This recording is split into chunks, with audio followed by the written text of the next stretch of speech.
Ce jour-là, dans une maison riche de Lagos, tout a basculé. Une femme puissante, respectée, entourée de luxe, a humilié sa domestique devant toute sa famille. Mais ce qu'elle ignorait, c'est que cette employée silencieuse détenait un secret.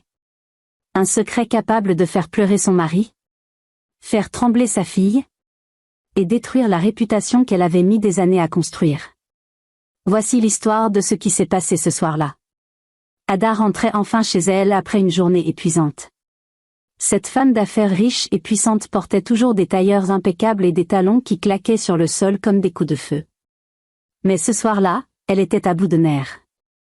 Les réunions interminables, les appels agressifs, les chiffres qui ne tombaient jamais justes. Tout ça l'avait rendue irritable, presque méchante. Dès qu'elle franchit la grande porte en bois de sa maison luxueuse, elle sentit que quelque chose n'allait pas. Son regard balaya le salon. Le vase en cristal sur la console n'était plus exactement au même endroit. Une pile de magazines avait été déplacée. Et surtout, sur son bureau, dans le petit coin qu'elle appelait son « sanctuaire », des dossiers importants semblaient avoir disparu. Son sang ne fit qu'un tour. « Amara! Amara! Où es-tu » cria-t-elle d'une voix qui faisait trembler les murs. Quelques secondes plus tard, Amara apparut dans l'embrasure de la porte de la cuisine. La jeune domestique avait les mains encore mouillées, un chiffon à la main. Comme toujours, elle marchait doucement, la tête légèrement baissée, avec cette humilité qu'Ada prenait parfois pour de la faiblesse. « Oui, madame » répondit Amara d'une voix calme et respectueuse. Ada ne la laissa même pas finir sa phrase. « Tu as encore touché à mes affaires. Tu veux me rendre folle dans ma maison ? Tu crois que parce que tu travailles ici, tu peux fouiller partout comme une voleuse ?» Amara ouvrit la bouche pour répondre, mais Ada la coupa net. « Ne réponds pas. » À ce moment-là, Chic, le mari d'Ada, arriva du salon. Il avait entendu les cris depuis son bureau. Il fronça les sourcils, inquiet. Leur fille Tola, une adolescente de 16 ans, descendit lentement les escaliers, les yeux écarquillés. Elle serrait son téléphone contre elle, comme si elle cherchait du réconfort. L'air de la maison devint soudain très lourd. On aurait dit qu'un orage allait éclater à l'intérieur. Personne n'osait parler. Amara restait là, immobile, les mains jointes devant elle. Ada respirait fort, les poings serrés. Chic et Tola se regardaient, mal à l'aise. Ils connaissaient trop bien ces crises d'Ada quand elle était fatiguée. Et pourtant, quelque chose allait bientôt tout faire basculer. Ada s'approcha d'Amara comme une furie. Ses yeux lançaient des éclairs. Elle pointa un doigt accusateur vers la grande porte d'entrée. « Tu sors de cette maison. » « Immédiatement. » hurla-t-elle. « Je t'ai trop fait confiance. Tu n'es qu'une ingrate, une voleuse, une menteuse. Dehors. » Le silence qui suivit fut terrible. Tola porta les deux mains à sa bouche, choquée. Elle n'avait jamais vu sa mère aussi dure. Chic détourna le regard, gêné, les épaules voûtées. Il ne savait pas quoi dire. Il n'osait même pas intervenir. Mais Amara ne bougea pas d'un centimètre. Elle resta droite, le dos bien droit, les mains serrées sur son petit sac en tissu usé. Ses yeux restaient baissés, mais son visage était calme. Trop calme. « Madame, dit-elle doucement, avant que je parte, permettez-moi de dire quelque chose. Juste une chose. » Ada éclata d'un rire méchant. « Je ne veux rien entendre de toi. Rien du tout. Tu crois que je vais t'écouter après tout ce que tu as fait ?» Amara prit une grande respiration. Elle ne criait pas. Elle ne pleurait pas. Elle parlait simplement, avec une voix douce mais qui portait loin. « Alors, j'espère au moins que vous m'écouterez pour la dernière fois. » Il y avait quelque chose dans sa façon de parler. Une force tranquille. Une certitude. Comme si elle savait que tout allait changer dans les prochaines minutes. Tola sentit son cœur battre plus fort. Chic releva lentement la tête. Même Ada, malgré sa colère, sentit un frisson étrange. Elle croisa les bras, agacée, mais elle ne dit plus rien. Tout le monde attendait. L'air était électrique. Amara serrait toujours son petit sac contre elle, comme si elle protégeait un trésor. Et dans ce silence lourd, on comprenait enfin que cette femme qu'on traitait comme une simple domestique allait peut-être retourner toute la maison sens dessus-dessous. Quelque chose d'énorme allait arriver. Et personne n'était prêt. Pour la première fois depuis des années, Amara leva les yeux. Elle regarda Ada droit dans les yeux. Plus de tête baissée. Plus de soumission. Juste une grande dignité. Madame, dit-elle clairement, quelqu'un dans cette maison essaie de vous nuire. Quelqu'un vous vole des documents importants. Quelqu'un veut vous faire du mal. Et ce n'est pas moi. Un silence de mort tomba sur le salon. Ada cligna des yeux, surprise. De quoi tu parles, demanda-t-elle, mais sa voix était moins sûre qu'avant. Amara ouvrit doucement son petit sac. Elle en sortit un vieux téléphone portable, un modèle simple, presque abîmé. Tout le monde la regardait, bouche bée. Depuis 2 semaines, continua Amara, j'ai vu que des choses disparaissaient. Des contrats importants. Des clés USB. Des bijoux que vous cherchiez partout. J'ai aussi vu que votre téléphone recevait des messages bizarres la nuit. Alors, j'ai commencé à faire attention. Discrètement. Parce que je travaille ici depuis 5 ans, et je vous respecte. Je voulais vous protéger. Tola murmura, les larmes aux yeux. Protéger, maman? Amara hocha la tête. Oui, mademoiselle Tola. Protégez votre maman.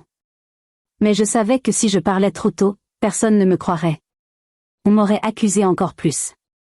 Alors j'ai fait la seule chose possible, j'ai filmé. La nuit. Quand tout le monde dormait. J'ai caché le téléphone dans le bureau et j'ai tout enregistré.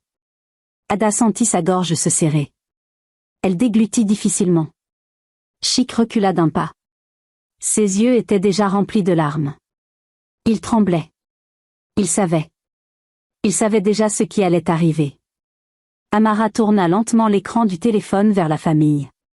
Regardez vous-même, dit-elle simplement. Et là, dans ce salon luxueux, devant cette famille riche et puissante, la vérité allait enfin éclater. Comme une bombe. Amara appuya sur « Lecture ». Sur le petit écran, on voyait le bureau d'Ada la nuit. La caméra était cachée dans un coin, derrière une plante. Puis une silhouette entra. Discrètement. Avec une lampe torche. Elle ouvrit les tiroirs, prit des documents, les prit en photo avec un autre téléphone, et envoya les images à un numéro inconnu. Tola poussa un cri étouffé. Ce n'était pas un voleur venu de l'extérieur. C'était quelqu'un de la maison. C'était Chic. Le mari d'Ada. Le père de Tola. Sur la vidéo, on le voyait clairement. Il pleurait déjà en faisant ça. Il marmonnait des excuses à voix basse. Il disait qu'il n'avait pas le choix. Qu'il devait de l'argent. Que des gens dangereux le menaçaient. Qu'il volait les contrats d'Ada pour les vendre. Chic, dans le salon, tomba à genoux. Il pleurait comme un enfant. Ada resta figée. Elle ne criait plus. Elle ne bougeait plus. Ses yeux étaient vides. Amara rangea calmement le téléphone. Je voulais vous le montrer depuis 10 jours, madame. Mais vous étiez toujours en réunion, ou en colère contre moi. Vous ne m'écoutiez jamais. Aujourd'hui, vous avez voulu me jeter dehors sans même me laisser parler. Ada regarda Amara. Pour la première fois, elle la voyait vraiment. Pas comme une domestique. Mais comme une femme forte, intelligente, courageuse. Les larmes montèrent dans les yeux d'Ada. Pas de colère. De honte. Elle venait de comprendre qu'elle avait accusé la mauvaise personne. La personne qui l'avait protégée, c'était celle qu'elle venait d'humilier devant tout le monde. Et celle qui l'avait trahie, c'était l'homme qu'elle aimait depuis 20 ans. Chic était à genoux, la tête dans les mains. Il pleurait bruyamment, comme un homme brisé. Amara, je suis désolé, je suis tellement désolé. Balbutiait-il entre 2 sanglots. Tola s'approcha d'Amara, les larmes coulant sur ses joues. Pardon, pardon, Amara. Tu ne mérites pas ça. Tu as essayé de sauver maman, et nous, on t'a traité comme une criminelle. Tu es la seule ici qui a été courageuse. Elle prit la main d'Amara dans la sienne. Un geste simple. Mais immense. Ada restait debout, immobile. Son visage si fier, si dur d'habitude, s'était complètement effondré. Ses lèvres tremblaient. Ses yeux étaient rougis. Puis, lentement, elle fit un pas. Puis un autre. Et soudain, ses jambes ne la portèrent plus. Elle tomba à genoux devant Amara. « Amara » murmura-t-elle d'une voix cassée. « Je n'ai pas d'excuse. Je t'ai parlé comme à une moins que rien. Je t'ai crié dessus. Je t'ai accusé des pires choses, alors que c'est moi qui n'ai rien vu. Je suis aveugle. J'ai été horrible avec toi. » Les larmes coulaient sans arrêt sur son visage. Elle n'essayait même plus de les cacher. « Tu as protégé ma famille, et moi, je t'ai jeté dehors comme une vieille chaussette. »« Pardon, pardon. » Amara la regarda avec douceur. Elle ne sourit pas. Mais il n'y avait plus de peur dans ses yeux. Plus de soumission non plus. Juste de la compassion. La grande Ada, la femme d'affaires puissante, pleurait à genoux devant sa domestique. Et dans cette maison où on avait toujours regardé Amara de haut, les rôles venaient de s'inverser complètement. Amara s'agenouilla doucement devant Ada. Elle posa une main calme sur son épaule. « Madame, relevez-vous. Je ne vous en veux pas. La colère nous fait tous faire des erreurs. La fatigue aussi. L'orgueil surtout. Mais la vérité, elle, ouvre toujours les yeux. » Ada pleura encore plus fort en entendant ces mots. Tola serra Amara dans ses bras. Chic restait à terre, honteux, mais il murmura aussi. « Merci, Amara, merci de nous avoir sauvés. » Ce soir-là, tout changea. Ada déchira la lettre de licenciement qu'elle avait préparée. Elle augmenta le salaire d'Amara. Elle lui donna une chambre plus grande, avec une vraie salle de bain. Elle lui offrit même des jours de congé payés. Mais surtout, elle lui donna quelque chose de bien plus précieux, du respect. Un vrai respect. Et une place dans la famille. Amara n'était plus la bonne. Elle était devenue une sœur.